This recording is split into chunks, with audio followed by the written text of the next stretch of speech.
What's going on, guys? Aarava here, and welcome to a brand new series on this channel. As you can clearly see, it is a brand new podcast series, video podcast series called the Pitlane Podcast with myself, Aarav. Hello, my name's Callum. And I'm Tom 7SD. Yep, so there's three of us, two fellow F1 YouTubers that I've been mates with for about 3 years, and we've been thinking for about a month now of doing this podcast, and we're going to hopefully make it every week, maybe, but definitely every single race weekend for sure. Every single time after a race ends, we're going to come on, do a podcast for about an hour, and then upload it. So hopefully you guys enjoy it. And just before we get into things, just note, Tom lives in Spain, so he has some little dodgy internet, so his webcam may go a little bit blurry and may turn off. He'll do his best to keep silent and just try and turn it back on and not make so much of a faff about it. But yeah, we've got plenty of topics to talk about. We've obviously got Formula 1 testing. The 4 days are now up in Barcelona today. And then we've also got the new 2016 regulations for qualifying. And then also the 2017 regulations for the new cars. So, guys, I think we were saying probably the most interesting to start off with is probably those qualifying rules. Because those are quite big. Yeah. It's a controversial topic, put it that way. Yeah. I think before you get off, you've been quite a bit generous there saying my internet's a little bit bad.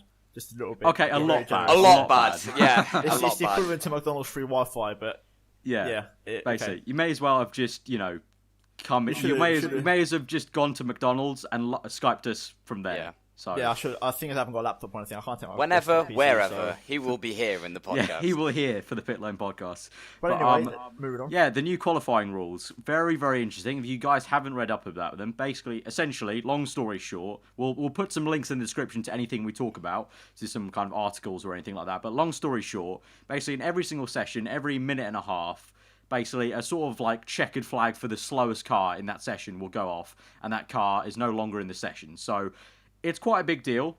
What are you guys thinking about it? There's two different ways to go about it, depending on how the FI work.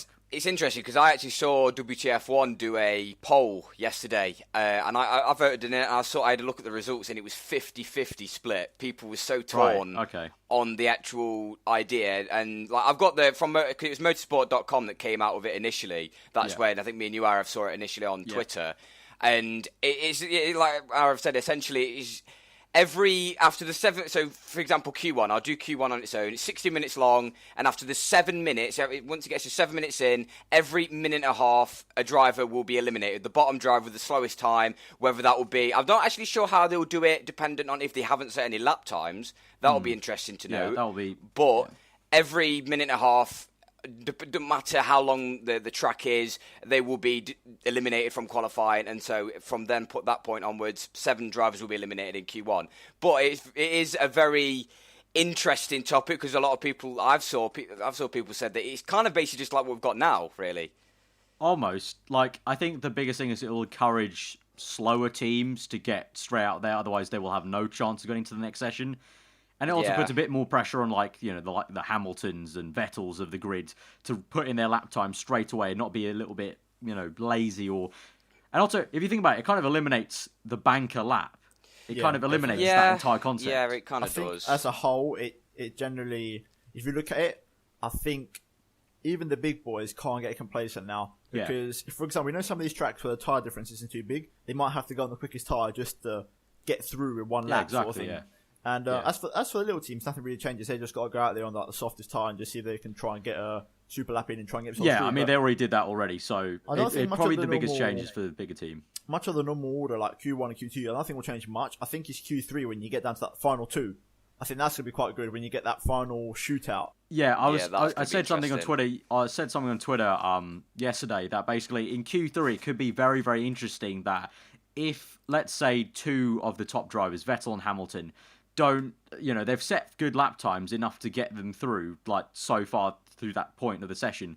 But then the last final, minute and a half or 2 minutes where the third driver's finally been eliminated and it's just them two, it could get very, very tasty. It could be just them two on track, actually fighting it out for pole. That could be quite crazy. That would be very good. But I've seen a few people say that, it should basically be a Mercedes shootout then. I've seen a few people say that. But obviously, when we talk about Ferrari later on in this podcast, talking about how testing's gone down, it might not be like that. But I think it's also worth noting that I was talking to someone on Twitter yesterday, and it was kind of almost people saying nothing's really going to change. But if you think about it, it's going to put a lot more pressure on not only the drivers on getting that bank lap in, because I've seen a few people say, oh, so if they mess up that one lap, that means they're out of qualifying. It's like, yeah, that's kind of how it is. But it also puts an incredible amount of pressure on the teams. And maybe a bit too much pressure, I think, because they've got to get timing so critical. Yeah. Not only getting them out on track in time, no traffic, able to have the tyres up to temperature and everything. It's a lot to balance, I think. Yeah, timing's already a big factor, so that's going to be huge, I think. I agree. And also, let's not forget, the first 3 or 4 races, this is going to be very interesting because obviously we've got the new tyre rules for qualifying. So there's a lot of curveballs here. And overall, I think everyone's going to be going in blind into them first races. And for a team, for someone like Haas, for example, they've got a lot on their plate for these first couple of races. But we did discuss about this, and I did suggest how this format is similar to when qualifying, the current qualifying rules that we have right now, last season, not anymore, the Q1, Q2, and Q3 sessions that came in 2006, how we had a time limit on the session. That got changed midway through 2006, midway through the first season of the rules being implemented. And what happened was, essentially, in 2006, when the rules were first placed, when the timer hit 0, even if you was on a lap, that was you out the session. If you didn't finish a lap, that was it. And it's the exact same thing now, and I feel like the rule may change mid-season because a 1 minute 30 gap, especially on a track like Monaco, it's not going to happen. And if it's a wet qualifying, it's just not going to happen. Wet qualifying actually could be nuts. 1:30. For a wet track, if you've got like a 2 minute lap time, it's just insane. And also another point on those new tyres is every single team has already picked their allocation. I read about this on Twitter yesterday for what they're doing. And obviously, if you guys didn't know, the tyre strategy is now there's 3 tyre compounds per weekend on the dry. You've got the fastest tyre, the kind of medium one, and then the slowest one. And so the teams can allocate per driver as well. So the entire team can have a split strategy between driver 1 and driver 2 as well. And so I think that's literally just knocked over all the marbles for the teams. It is a bit unfair because I think it was Pat Simmons that I read on Twitter said that they've already selected the first 4 races. 4 or 5, I think it's 4 or 5 races, with the old qualifying rules in mind. So that kind of...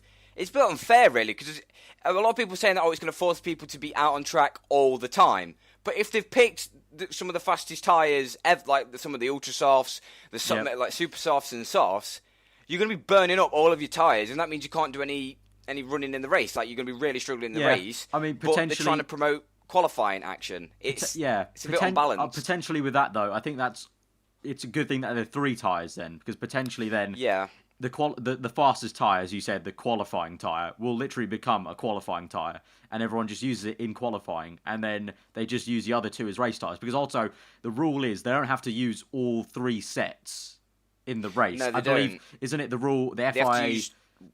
I think the FIA have to specify they select the 2 compounds hardest. That must be used. But the third one doesn't have to be used.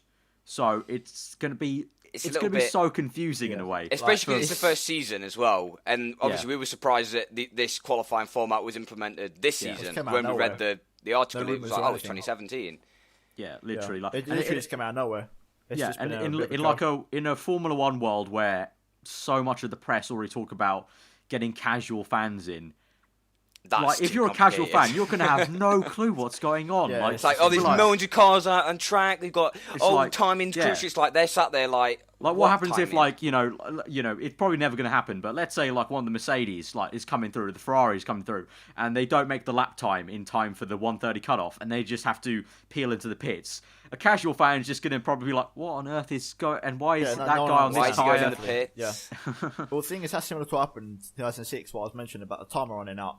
But I told Callum a couple of weeks ago, even for hardcore fans, something as basic as, for example, referring to tyres as primes and options, that's out the window now because we've got 3 sets of race weekend. Yeah. So what they're going to call it? It's going to be strange. Prime, option, and super option. Well, I think that there's obviously, when we were just talking about the actual tyres and what tyres you're going to use, there's technically 2 prime, which you have to use, and then there's 1 option. Yeah. Which is kind of a bit more of a qualifying tyre. How do you specify what prime it is? But then I kind of think that probably the hardest compound will be the prime, and the softest compound with the option, and they'll probably come up with some voodoo weird name for the middle one, maybe. I'm not sure, but it's going to be very interesting. We've had Magic Paddle, we've had everything. They'll come up with some random... F1 will come up with it. They'll find a word. They had to find prime and option in the first place, so they'll come up with some strange word.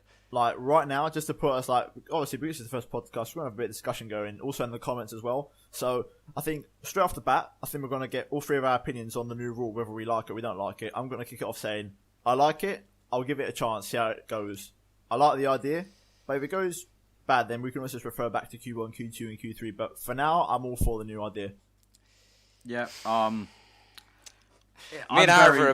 very halfway. I think it could be potentially good if all the details are worked out and it actually makes sense. But if it's because we've just discussed it could go the other way and make no sense, and then it could go really badly wrong. But yeah, if it does work well, I'm all for it. Like, qualifying maybe didn't need to change that much. It was really the race that needed looking at for the FIA. So once again, they sort of missed the whole point of where they're meant to be looking. But nonetheless, it does make qualifying a little bit more interesting as well. Yeah. And also, obviously, all three of us, we're all gamers as well. Obviously, if you're on this channel, you would know that we're all gamers. So for the game as well, it's pretty damn awesome if that is going to be in the new game. It'll make qualifying sessions interesting. It'll be crazy for career modes, even league races or anything like that. It'll be crazy. Well, there was one saying that was kept like repeatedly linked with these new rules, and if it's not broken, don't fix it. Yeah. But I like the saying and everything, but obviously everyone likes change. Change is a good thing. Change is a very good thing, and in order to refresh the sport, although people say it in the wrong way, in order to refresh the sport, they do have to implement these sort of rules, and I think. I put on Twitter myself, give it a chance. If it doesn't work out, like what Tom said, go back to last year. It's not like last year's was that bad. I quite like it. I see with going like, I know what's going to happen. I could perfectly tweet out saying, alright, it didn't work. Let's go back to last year. But there's those people who just have their morals and they will say, oh, we can't go back in time to old things because that's just, it's not the way now. We've got to stick what we've got to move forward. And I sort of hate that in a way. The same way like, it's ironic because like the current F1 regulations of 2017 are sort of basically going back to what they used to be way back in the mid-90s where the cars were much wider tyres and all that sort of shenanigans. Yeah. But we'll get into that, I think, maybe this podcast or not the next one. But I think we should move into testing. Yeah. So that's sort of been our little debate. Let us know what you think in the comments below, as usual, about any of the topics we talk about. We'll have links to any articles we sort of talk about, like the motorsport one that Cal mentioned about the actual qualifying rules. But testing. Testing has, it's 4:50, so it will be ending in 10 minutes' time. The first testing will officially end, the 4 days of Barcelona. Obviously, there's a second one coming up next week. But this first one, it's been interesting. It's been... Lots of teams have played their cards very close to their chest, especially the likes of Mercedes. And we've seen Ferrari do very different things to Mercedes in terms of how they've gone about testing. But in general, do you guys have any like big opinions right now, just in general, about testing, how it went? Definitely think the McLaren. A lot of laps compared to last year. Really impressive. Yeah. I mean, today as we speak on Thursday, Alonso only did 3 laps. Today was a very unlucky day for Alonso. There was a coolant leak for McLaren, which I was talking to Tom about this earlier. It sounds bad, only 3 laps, but also at the same time, it's not like this is a failure of the MGUK or the MGUH. It's just a coolant leak, something that could happen to any car, and that they'd rather find out about it now in testing than down the line at Melbourne or like Malaysia or whatever like that. But a lot of laps. On the first day, Jenson Button got 84 laps in his McLaren, and then on the second day, Fernando Alonso racked up 119 laps. So a lot of laps in the first 2 days, and considering McLaren got, 6 laps on day one last year? They didn't complete a race distance before Melbourne. Australia. Yeah. And on the first day, I believe, Jenson beat the McLaren entire pre-season testing laps of last year. It says a lot, doesn't it? So it says a lot on Honda last season. Huge improvement. And it just boosts morale, I feel. I think, if you actually think about it, the amount of laps that have been turned in this first initial test has been loads. Like, for every team, it's been one of the most solid first tests in a while. Because obviously last season it was a talking point of McLaren, and then we've had obviously the new teams coming through, such as HRT and like obviously the Virgins back in 2010 and Caterham, and it's always been that team that have just been like, they struggle, they're like using gaffer tape to tape it all together, it's all going wrong, and it's basically like a mediocre team. But we've seen Haas come in, turn some very solid laps. I've had a few. I think it might have been yesterday when they might have stopped out on track. I think they also did it today as well. If that's going to happen, it's a brand new car, brand new team, and like I've said when we was talking about the qualifying, it is brand new to everything, so they've really got to learn everything. I think a big reason for that is the rules really haven't changed that much from last year to this year. For obviously, apart from Haas and Manor, maybe every other team, their cars are pretty much near enough. In the case of the Red Bull, pretty much the same car as last year. Also with Force India, so there's a lot of kind of like, oh, it's very familiar. I mean, we talked about also the fact that Sauber haven't brought their new car yet, and it's the 2015 car. Probably didn't matter really, to be honest, because it probably would be the same car. It will be. Being Sauber as well, like they're not really known for development. So. Any Sauber fans who are watching this, I don't think we're going to be talking about Sauber at all. Well, this week. They do have next week. I think they're bringing out. They do have the 2015 car, so we're really not. There's no point even mentioning them at the moment. I think next week's test they've got their new car for the first time. So obviously then we'll talk about first March or something. Yeah, I think it's March. First March. Yeah. So overall, I think like if you and me talked about it yesterday, I think it was like the day before yesterday. Just overall though, still surprised the amount of like the very good reliability, not just McLaren, but all the cars really. Yeah, all the first cars. 2 days, there was literally nothing. Like today, I think, and yesterday, we had a couple of issues with. I think the only incident on the first day was Haas losing its front wing at high speed, and that was just a case of like the mounting wasn't strong enough on the two pylons. So in terms of mechanical failures, nothing. Like Mercedes, obviously, they just went over this mark today on day 4. They've crossed 3,000 kilometers of testing.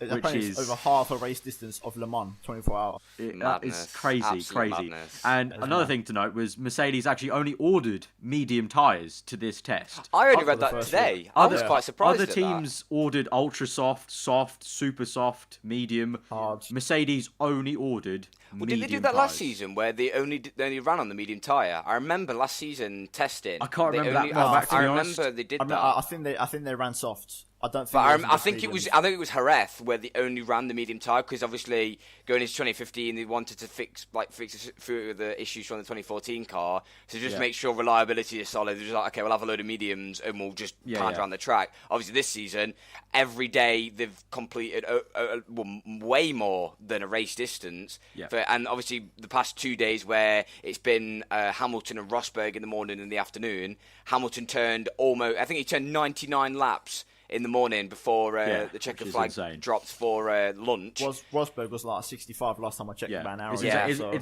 Their like reliability's got to a point where Hamilton said in interviews that he thinks this year's testing is very, very tedious, and he's glad Mercedes changed it up because originally they were going to do Hamilton the entire first day, which they did, Rosberg the entire second day, which they did, but then come the third day, they realised they had such good reliability that their drivers were getting bored at doing an entire day's worth of testing because they were turning so many laps. Doesn't it? It really does say a lot. It does. When you're bored of driving, can we just go to Melbourne now? Because this is just taking the absolute mick. Apart from Mercedes' like new nose and new barge boards, which I've covered in previous videos, that car, the Mercedes car, they've said already that it is pretty much the Melbourne spec. Like they're ready to sort of go to Melbourne with that, apart from the front wing and the barge board, obviously. So, yeah, it's very ominous. The air intake area as well. Yeah, it's very, very ominous for how that car is. Yeah, obviously with air intake getting a lot larger, a lot more reliability in that sense, a lot more kind of actual engine power as well, because more air equals more combustion. So they're trying to go for that 1,000 brake horsepower mark. Yeah,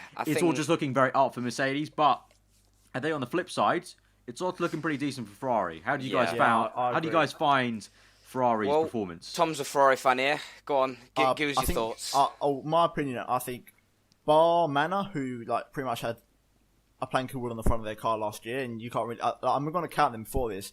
Bar Manor, in terms of development, Ferrari have had the most radical change over the winter. I think the most developments and radically changed the design of their car. Yeah. Ferrari have gone all out, and you can see that they want this World Championship because the amount of changes, like, obviously we are on Ara's channel, so we're going to plug it. So Ara's Ferrari video that he made on the Let's Talk Aero, the amount of changes on the car is unbelievable. Like, I think they've gone to push rod suspension. They've obviously completely rechanged how skinny the car is towards the rear of the car. It's so much more narrower. Yep. They've really refined what the car is. And like even somewhere like, for example, the roll hoop where the air intake is, everything, the car's just completely radicalized with the design. And also the paint livery as well. Everything. They've changed the philosophy of the car. Whereas a lot of cars are evolutions. The Mercedes evolution. The Red Bull is pretty much the same car. Same with the Force India. Yeah, the Ferrari has completely changed how it goes about things. I think they said last year a big reason for why they've changed so much is because last year they basically hit hit a dead end. They hit the end of the development tunnel on what their philosophy was, and they need to change it up because Mercedes and everyone else's philosophies were a lot more open. It's sort of like, if you remember back to 2013, when obviously it didn't turn out well for McLaren, but McLaren changed their car a lot because they felt in 2012 their car couldn't get any quicker, so they changed up. Obviously, it didn't go well for them, but for Ferrari, it is going well, so they have changed it up. I think there is also worth noting that if you actually think down the line, like if I were going to use Red Bull as an example here, if you think from when the new regulation changes came out in 2009, that Red Bull was an evolution from 2009 to 2013. Yeah. It got faster and faster and faster, and in order for, well, if you actually look, obviously Ferrari have gone against that, and they've changed in the middle of like a solid block of regulations. They've changed the philosophy around the car, because obviously Mercedes at the minute, they came out with a car in 2014 with the new rules, and it's now been an evolution of that car. And in order for that to stop, which obviously all the teams tried in from 2009 to 2013, they tried to stop Red Bull. The only season they did that was 2009, when it was literally the first year. So it's going to be, in order for Mercedes to actually be stopped, I think Ferrari had to kind of make these changes to their car. I really do think, also just to favour for the drivers, because I think both drivers do like the push rod more than the pull rod. Yeah, the push rod, yeah. So I mean, it's a little bit of a myth that the pull rod initiated actual understeer into the car, but it definitely does change the actual, maybe, mechanical grip the car could get. Yeah. And also, to remember, obviously Ferrari hired a lot of new people. James Allison as well is one of the biggest people they've signed, and they laid off a lot of people. And this car is the first time this new design team has fully designed the car. Even last year, they had to do half and half, whereas this year, I think it's very interesting to see. First time they design it, complete change of how they went about things. Yeah, obviously, this car as well has had, I think, Vettel's input for the first time as well properly. I personally think Vettel's got a lot to prove. I think a lot of people still doubt him, and everyone's saying like back in Red Bull, knew he gave him a good car. So this season's going to be a big teller for that as well. Yeah. But I want to just like touch up on Ferrari, because a lot of people I think a lot of people just think overall Mercedes have been pumping in the laps, and they think, oh yeah, they're just going to turn up at Melbourne and just deliver with the pace. But I'm not being funny or anything, albeit with ultra softs. That 122 from Vettel. Yeah, that's 2 seconds faster than last year's pole time. The cars haven't changed that much over it since last year. And I don't know how much an ultra soft is faster than a super soft or soft. Exactly. That's what we was literally there's so much that we've actually discussed before. Mercedes, how quick is that ultra soft? Yeah. Surely, normally people think, Mercedes is going to walk it, but a 22, I think 4, I think he did, or 22.8, I'm not sure. Either way, like that. I don't think they're going to get a lot more out of that. You know what I mean? So I think Ferrari have come a lot of ground. Ferrari, obviously, in contrast to Mercedes, have gone for more testing out the different tyres and pace of the tyres to see how they suit the car, rather than Mercedes have just stuck to one tyre and just banged out laps. Yeah. So I'm curious to see, like, for example, a scenario next week when Mercedes order different tyres instead of just mediums for the second test. And, for example, the super softs don't work well with the car or something like that. You know, that's the thing. Well, we saw in Singapore last year that they couldn't switch on the super softs or even the softs at Singapore. Obviously, it was a lot to do with the actual track itself. But we have seen in the past teams, cars preferring different tyres in terms of quite risky switching them on. Isn't it? Yeah, it's definitely. It's very risky to use one tyre. Okay, yeah, they're fast on the mediums. Yeah, go strap on a set of ultra softs. It also could be said it could be spreading their plan quite well. Like, first test, just reliability and new aero parts. Yeah, next test, no new aero parts, just how the car performs, setup work to dial the car in for Catalonia, but obviously they can just test things out and see how the car reacts, and they can get a feel for maybe what sort of kind of base setup with the simulator as well back at their factory, what they're going for at Melbourne. But yeah, Sebastian did a 122.8 with 126 laps on day 2.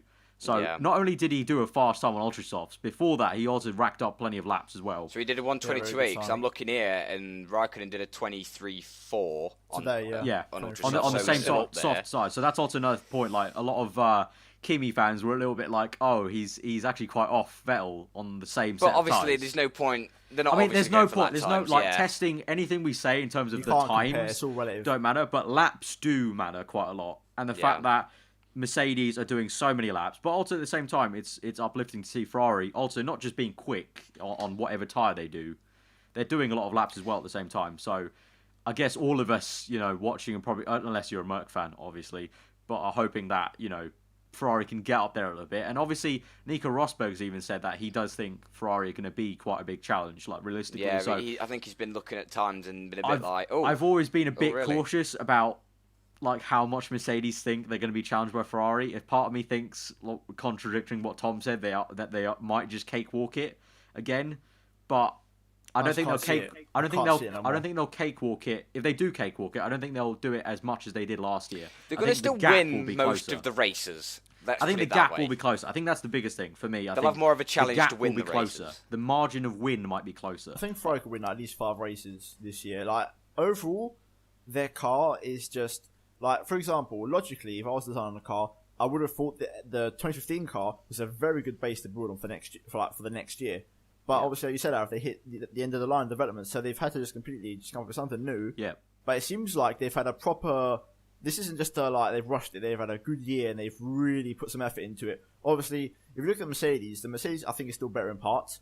But we're just getting to that point now where, similar to 2008, things are just sort of starting to hit the limit of like what people can do with their car now. If you compare like the cars now to 2009 when the rules first came in, same as like if you go from 2008 back to like 1998, the cars just have completely radicalized. Yeah, different world. But yeah, Mercedes, I think, are hitting a bit of a peak, especially with their front wing. I think the front wing complexity. There's only so much you can do. But that's why there's new rule changes coming out. The way they're next doing year. the new Cascade way, there's only so much you can do with that. And we've seen though they are still innovating with the barge boards, the way they've done their nose, the way they finally actually put an S duct in their car, which was actually quite a while. It took them a while to actually put an S duct in their car. Did they put one in? Surprising. Yeah, it came out today. Yeah, it came out today. We've had an S duct. Of course, I saw the picture. Yeah, with the new nose. Yeah, I saw, yeah. So now we've got, in terms of going on to S ducts, we've got Mercedes with an S duct now. We know that Ferrari do have a new top panel when they launch the car, so it's very much there for the taking for them to put an S duct in there at some point. We know Toro Rosso have got a new S duct. We know McLaren have just kind of expanded on the S duct. I think they made it slightly larger. I can't remember what other teams have got S duct. Force India, obviously, they started with an S duct for last year. A lot of teams are going with this S duct approach. So you're seeing exactly what Tom's saying. Everyone's converging to the same sort of patterns. And that's what happens in F1 when you have stable rules for a few years. Everyone eventually, kind of pinpoints to the best design, sort of. They've just actually, Sky Sports have literally just come out with a thing saying because Rosberg completed 86 laps this afternoon, that means that Mercedes in the first test alone have completed over 1,950 miles. That is wow, that is ridiculous. That is just mad. absolutely ridiculous. That's but mad. should we move on to a few of the lower down teams? Yeah, I think we can talk about the Yeah. pecking order, maybe. Obviously, testing really doesn't matter that much. I've seen a few comments on older videos of mine for the Let's Talks asking what I think the pecking order is. I don't think we're going to really state a pecking order. I think we're just going to say so hard. if there's It's so hard to literally know. 0 point talking about where we think teams will be, apart from maybe Mercedes and Ferrari, which is just a talking point. But in terms of talking about the lower teams or just midfield teams, talking about how they've gone, obviously we had the new team Haas, who were quite interesting. I think it's quite promising for a brand new car to do quite a lot of laps. Yeah, they've done very well. They've had a solid first test. I think they've really obviously both the drivers look like really settled in well. They've just really got on with it. So like Grosjean being really upbeat, who I think Grosjean would be so happy to get out of that Lotus team. It's a breath of fresh air. It's just I think he's especially ready because to go. that Renault team, it is very much, apart from the new nose that they got yesterday, that car is pretty much last year's car, jobbed for the Renault right at engine. the end of today's test, whilst we were speaking, Renault stops out on track again. Yeah, it's not still looking an uncertain team. That it is it's not a looking bit good. of a. It's not looking good for Renault at the moment. It's a They're bit going to of a have, weird I think, K-Mag and Palmer are both going to have quite a lot of tough first year. size and struggles for this year. Obviously, they've said in their launch of not even their car, the launch of their livery back in like a few weeks ago, they stated that I think it was a 3-year plan. Yeah, they're building for 3 years. Yeah. 3 years, and they'll get to a podium. Not even a win, just a podium. So it's going to be a long haul. It's a long haul for Renault. And just looking at Haas as a whole, I read an article today. I didn't retweet it at the time, so I forgot, but I did see one. Apparently, they're yet to sign a commercial rights agreement with Brian Ecclestone and the FOM. So what this means is, by the end of the season, they could not get no prize money. Oh wow! They're yet to sign and one. that's 2 weeks the out from kind of thing that Melbourne. they need. Wow. They kind of do need the money. Like we have, I've just noticed we have started to talk about Haas and moved straight onto Renault, which is quite funny. But I did look just actually yesterday. Grosjean did finish second in the championship, in the actual order itself. So if they finish in second in the championship, I think they'll be bloody happy. But we finished second to Hulkenberg. I think every day they've done just solid running. It's such a solid and impressive debut from Haas. It's just, I think all of us are a bit in disbelief. We just kind of step back and think, wow. Well, if we think back to how back in like 2010 when the new teams when came them in, three, we had Karun Chandok tweeting Haas and going, wow, that's absolutely amazing. You've done more laps in one day than we ever did in the entire pre-season, because obviously HRT turned up at Melbourne. We're like, something like that. Well, you got to think last season Mano turned up at Australia. So it was a bit of a different circumstance, though. Obviously, there were very, very unfortunate circumstances around Manor. But going on to Manor, obviously, their new car, obviously, as Tom said, one of the other cars that has had a revolution, but only because last year's car was pretty much the previous year's car. It was a 2014 car with a 2014 engine. So this has been a huge, huge update on the car, bringing them back into time almost, and like in with the times. They've got a new livery. They've got best livery on the grid for me by a mile. It really was. I like the livery.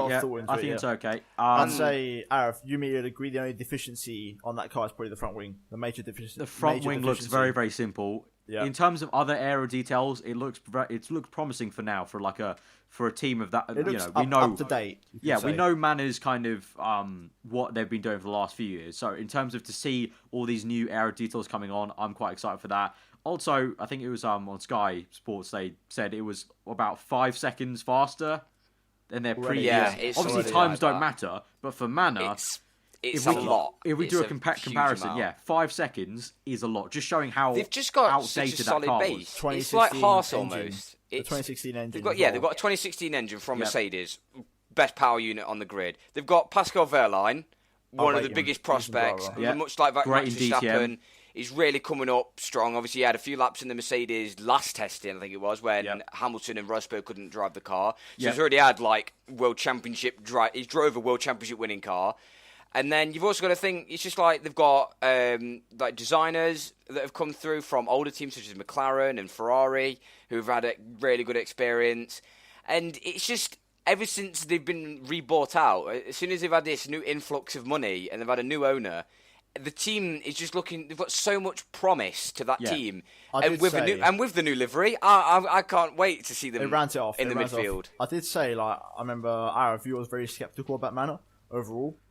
I did say ages ago, it was looking good for Manor. Yeah, pre-season, 2016 engine, some sponsorship. Pre-2016, I was very a car that's been worked on has had more than 2 seconds of work put onto it. And you've seen the benefit of it now. Yeah, pre-2016, the actual year, I was sceptical of how well they would actually do, even with new funding. But then, through winter, they just kept signing new technical staff. And I know a few people in the comments have argued that the technical staff they've hired from Ferrari and other teams are the ones that were there while Ferrari weren't performing well. But you can't think that simple-minded. It's not that. These are actual good engineers that are probably a lot better than what they had. It's not Phil and Jeff off the street, put it that way. Exactly. Obviously, the engineers Manor had before were obviously good in their own right, but these guys have been at teams like Ferrari, huge teams, and obviously they were there for a reason before. So it's great to see they signed all these people. And throughout, pre-season, like Tom said, slowly, I was getting persuaded that, I agree with you, Tom, that I think it's going to be a lot more promising. I think what made it click for me is when they did that whole rebranding. They completely just out with the old, in with the new. Yeah. They rebranded their Twitter, social media, everything. Yeah. And also for me at the same time, launching also a World Endurance team as well at the same time. Yeah, that was also so whoever the owner is has a bit of a roadmap to what they want this team to be, not just turns up to an F1 race. Yeah, it's not just that mediocre F1 team. Yeah. They're actually going to be a solid F1 team. Us three in the comments, we've all made jokes about Manor, but genuinely, I'm actually looking forward to it. I want them to do well. I'm looking forward to a team to rip into, to be honest. Well, obviously, we ain't got one now. We said it before, and I'll stick to my word. Sauber promised a very aggressive and radical design of their car for this year, which will be coming next week. But if it's not good, I do think they'll be the lowest team on the grid. I think Haas will go straight into the lower midfield. I think Manor could also slot into there. So Haas and Manor, I think, could be tossing for position with maybe the likes of, maybe even Renault this season. Renault looked shaky, Very underwhelming. Very underwhelming. Overall, I think the low midfield is going to be interesting, but I definitely don't think there'll be a standout back marker. I think Sauber, like I said, will struggle, especially because obviously they can't maintain financially during the season.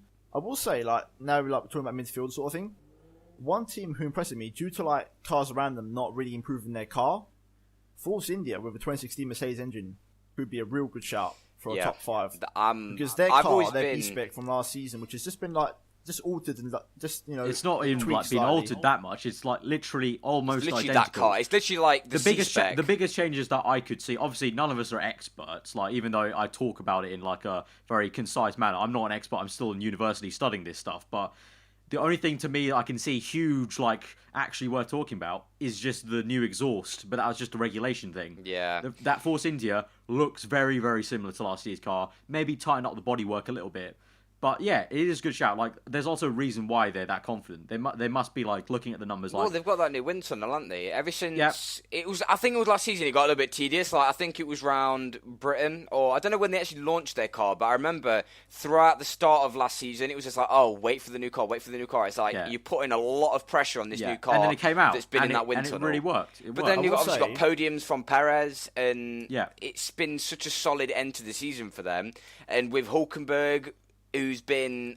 Hulkenberg's the weirdest topic in Formula 1, to be honest. He did his best season last year. But it is. They've got two drivers that are so solid, and with that new wind tunnel, with the new car, I think it's with a solid backing, typical they can be up there. It's typical Force India almost, solid all round. Yeah, with a bit of luck, they need a bit of luck, rub of the green.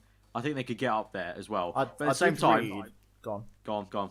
I did read. I think day before yesterday, Haas and Force India have two big upgrades already for Australia.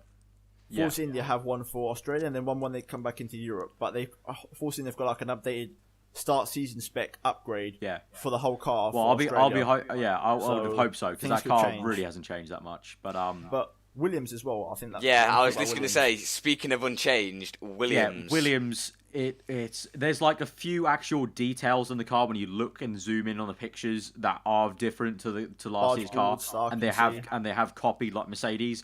But as a whole, that car really hasn't changed too much. It looks like it's almost the same philosophy about going top speed, but they have changed a few things with the suspension. They've lowered the suspension a little bit on the actual chassis itself to try and get some low speed grip, as Tom just said.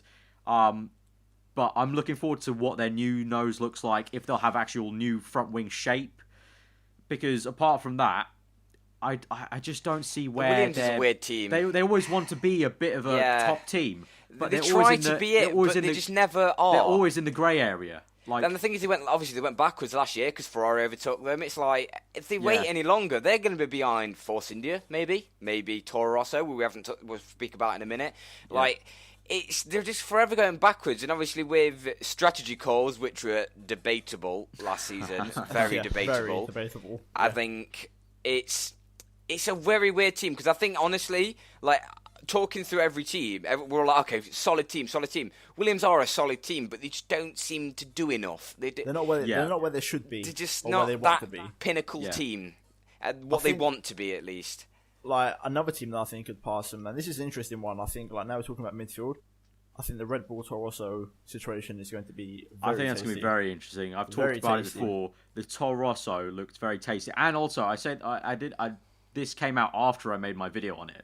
The Toro Rosso already looks pretty tasty. It's got some really nice detailing on it, but now obviously they've said they're going to have a B-spec car for next test. I think it was next test, or Melbourne. I think it's next test, which is going to be very, very exciting. Apparently it's going to overhaul everything and make sure it fits with the Ferrari engine that they've obviously had to strap in. And you saw the bodywork in this test. It's very obvious they've had to sort of last-minute design to try and get it into that car. But it already looked pretty good. But a B-spec car on top of that... The amount of laps they've turned already it's looking impressive. I'm very excited. Toro Rosso, I think, for me, at least personally, is the midfield team I'm going to look to. Obviously, I support McLaren, Jensen Button. We'll forget about where they're going to be. They might be in the midfield as well. But Toro Rosso, in terms of those established midfield teams, I'm really looking forward to seeing what they can do, especially with the Ferrari engine. Even though it's last year's one. Well, I still think it's going to be turned 100. It's quite funny actually, because almost the 100 laps is like the standard for this test, and for next test as well. It's so standard, but you got to think for Catalonia, for the Spanish Grand Prix, it's normally 66 laps into. That's normally the 100% race distance.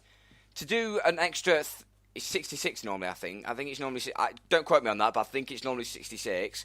To do 40 more laps than that for most teams, but like just Toro Rosso strapping that engine, obviously they're going to know that it's fairly reliable, but just to strap it into the back of that car, make it work somewhat, and then just go out there and obviously get both of their drivers back into it again. Obviously from last season, carried both of their drivers over, who are like absolute. It's such exciting prospects. Cannot wait to see what them two will be like later on down the line. But it is just overall solid. But then you look at Red Bull. It's can they do any more? Can they actually do any more without that Renault? With that Renault in the back. Basically, they're under arrest from Renault. They have to hope that Renault pull something out of the bag, because even in interviews with Newey, he said Ted Kravitz asked him. I remember this. I watched it yesterday. Is putting more air on the car going to help this car? And it was obvious. Like you didn't need Newey to tell you. I think any of us could have told you that. Anyone could look watching F1. Like putting more downforce on a car that's lacking power is not going to help it in any way. In that sense, so slow in a straight line. Exactly. And they're just hoping for that. I mean, I'm not sure exactly how the whole tag cure situation works, but I can say, like, if I can take anything from testing, even though they might not be that competitive in a straight line, or just generally with the engine power, if you compare to the amount of breakdowns that Renault have had. Whatever Tag Heuer are doing, it's working because they haven't broken down at all. It's a weird one because Tag Heuer... So they're doing little tweaks. It's a branded engine as Tag Heuer. So whenever, like, even in this interview with Kravitz and Newey, when they were talking about the engine, Newey had to keep on saying engine manufacturer because he couldn't say Renault. Because they're not meant to they're not meant to say Renault. They're meant to say Tag Heuer or just their engine. So it's going to be interesting to see like how the reliability continues, if it does continue. Because like Tom said, something Tag Heuer are doing, because they're not just a sponsor. They are providing some sort of technical help in terms of the engine department, in terms of helping them tune things. So maybe they've helped out in that way. But I really do think it's going to be dragged down by the engine. Like Red Bull, their car is very, very similar to last year's. Very, very similar. We've seen analysts say that usually Red Bull, and we've seen this as well, Red Bull like to bring their party tricks for like Spain or Monaco in the actual season itself, and the real big downforce makers later on in the season. So apart from that, for the first few races... Yeah, I think it's also worth noting, just going back like between Red Bull and Toro Rosso. Obviously, Toro Rosso are an Italian sort of based team, so they've got Ferrari backing. And also, if you actually remember back, Toro Rosso were with Ferrari for their engine supplier. Yep. So they've already got a relationship there. So I think they were so happy to, okay, we'll just have your engines again. We tried out the Renault, we found out that they were absolute horse poo, and we want some of your engines, and you've got a free slot, so we'll have it.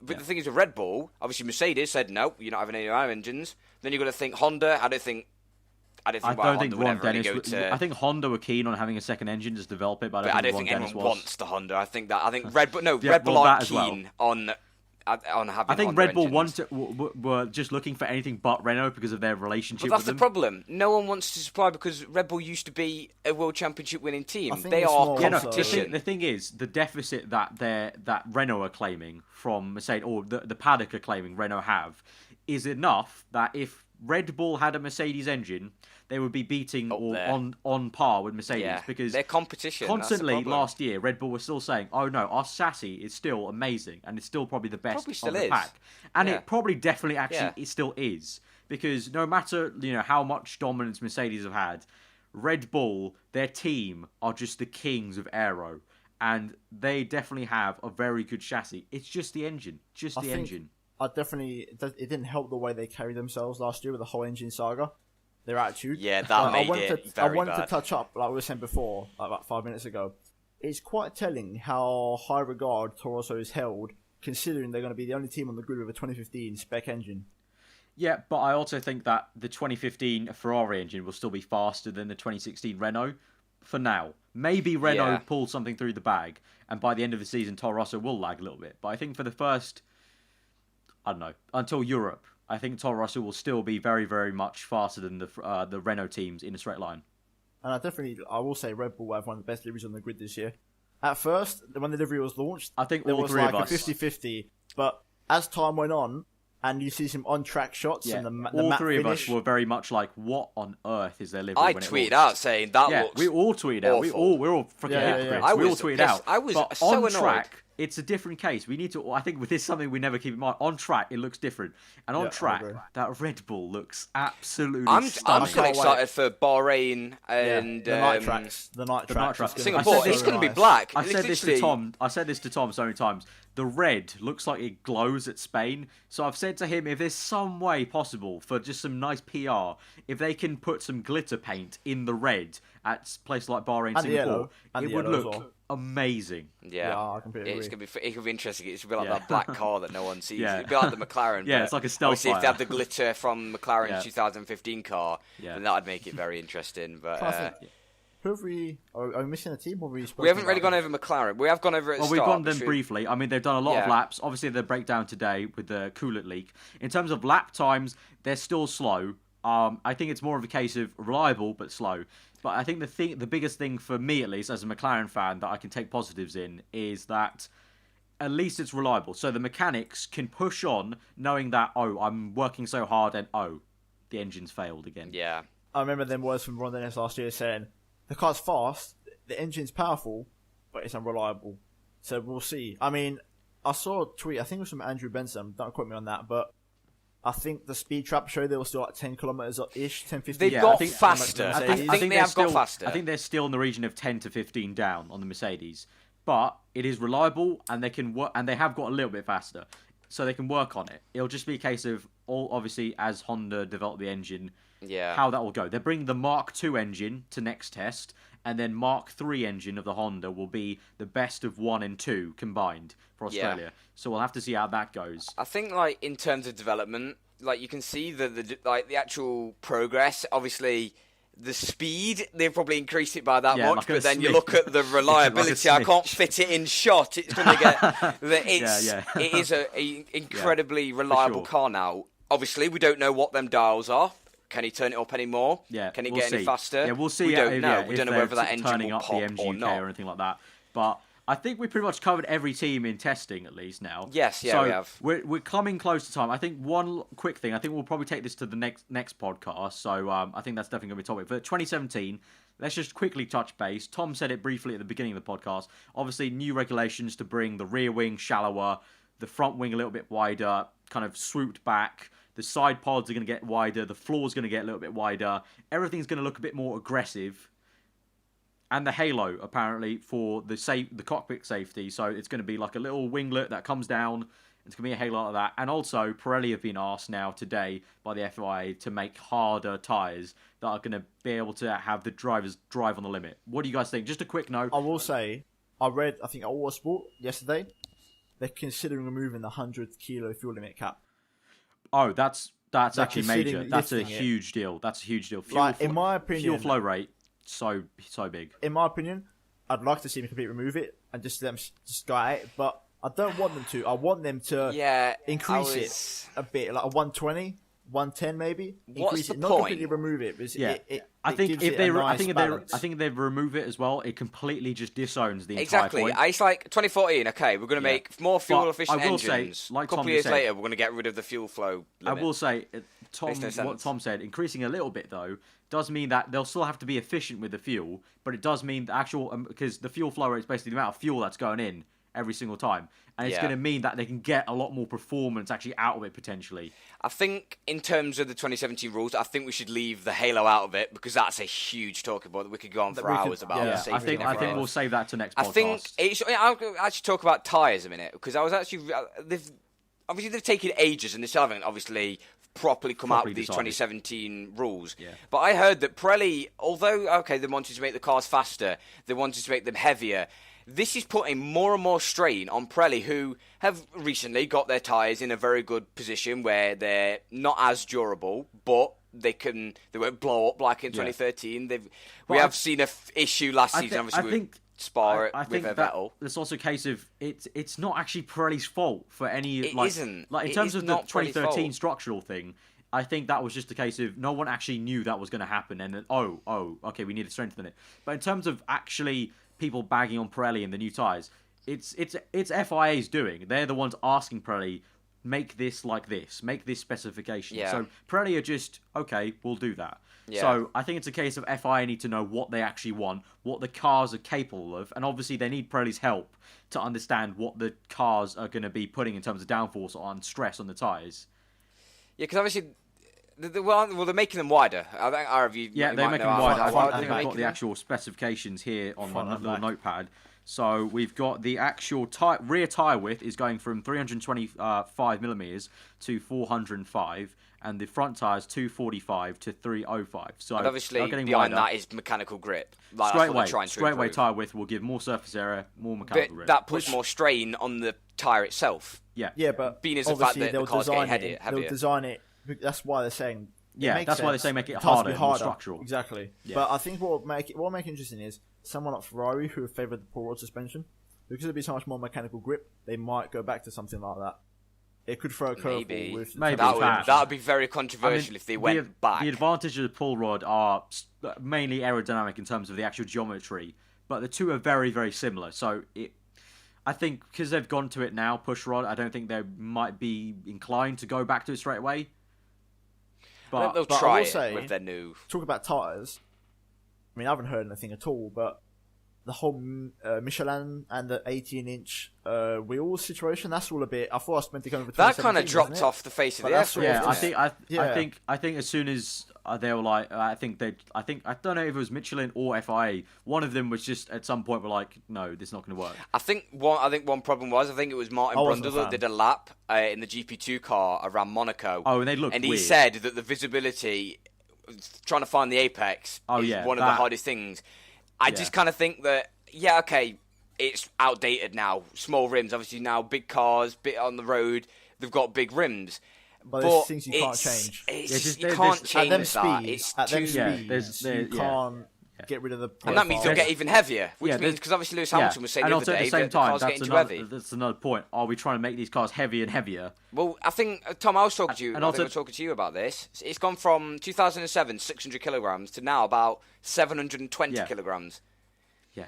And if they keep making cars heavier and they don't up the weight limit that much, it puts immense strain on the drivers to get so lean.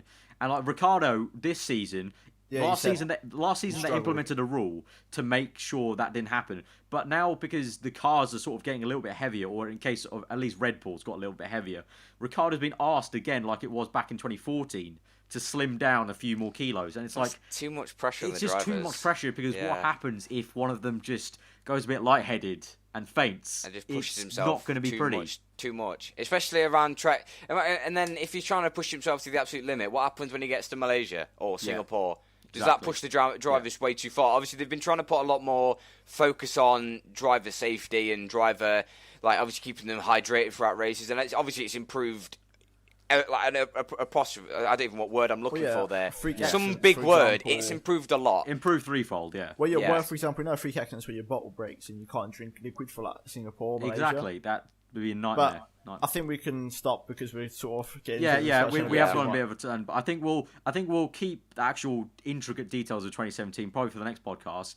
The next podcast will probably be after the second preseason testing, so on a Friday next week. So hope you guys are looking forward to that. If you have enjoyed this podcast, please do let us know in the comments below. Hit that like button, smash it if you want to see more. I really hope you guys have enjoyed this concept. And me and Calvin and Tom have been planning this for about a good month or so, and we really think this could work quite well as like a way to talk Formula 1 with you guys in the comments as well. If you guys can comment below your thoughts on any points we've made.